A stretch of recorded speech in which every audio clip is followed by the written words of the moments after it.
अस्सलाम वालेकुम प्यारे बच्चों। आज का हमारा टॉपिक है domestic animal.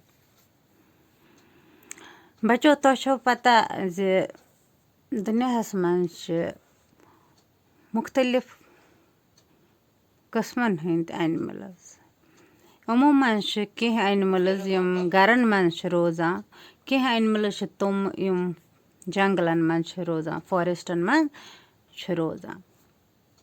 Animals that live in forests are called wild animals. For example, lion, bear, leopard, etc.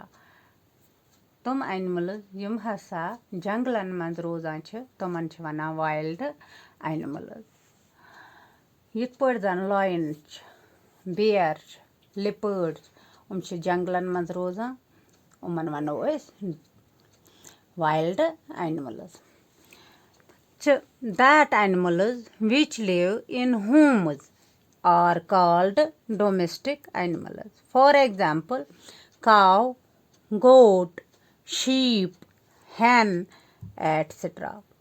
तुम animals यम हसा घरन मंज रोजान, यम हसा इस घरन मंज रचान छ तुमन छ वना domestic animals. For example, अशे घर गव आसान तुमन रचान घर, गोट छ आसान, शीप छ आसान, hen छ आसान, उमन सारनी छ वना अस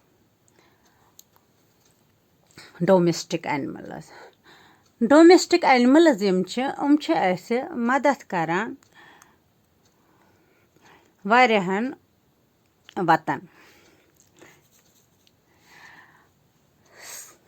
यित पड़ जन काव छ, गाव छ, यह दुध दिवान, काव गिव्स अस मिल्क. गोट छ, यह दुध दिवान. शीप यह वूल दिवान यानी कि येर. एंड मीट बे अमिस निश मीट ते हासिल करान. hen gives us eggs. hen छ अस दिवान ठूल and also gives us meat. बे मीट ते असे दिवान. इत पट छ असे डोमेस्टिक एनिमल्स वारिया फायदे दिवान. बच्चों ये तरजो कॉपी पे तो करजो याद. खुदा हाफिज.